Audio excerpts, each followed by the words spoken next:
بسم الله الرحمن الرحيم، والصلاة والسلام على أشرف المرسلين سيدنا محمد وعلى آله وصحبه أجمعين. نقلا عن القاهرة الإخبارية. تريزيجيه يسجل ويصنع في ظهوره الأول مع الريان بالدور القطري. القاهرة الإخبارية. كتب مجدي عبد الله.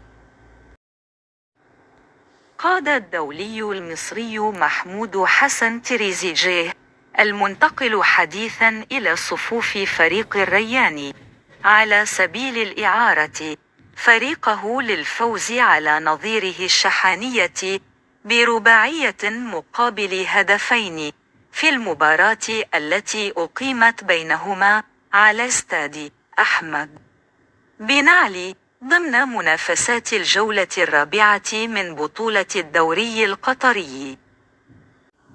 وفي أول ظهور له سجل محمود حسن تريزيجيه الهدف الأول للريان في الدقيقة 5، ثم سجل روحار جينيس الهدف الثاني في الدقيقة 9. حاول الريان يتصل إلى تريزيجيه.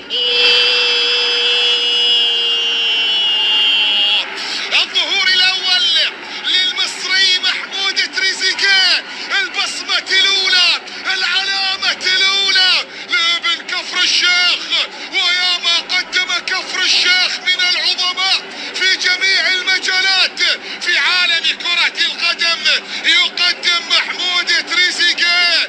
محمود آية الروعة وصلت إلى البلجيكي، لمس المجلس. يعتمد. نعم نعم نعم نعم نعم نعم نعم نعم نعم يعتمد عن طريق يوليان ديسارت وبتمريرة من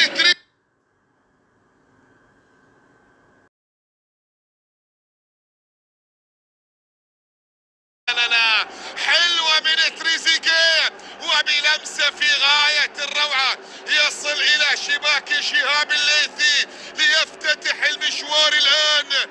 الله عليك يا ولد، كم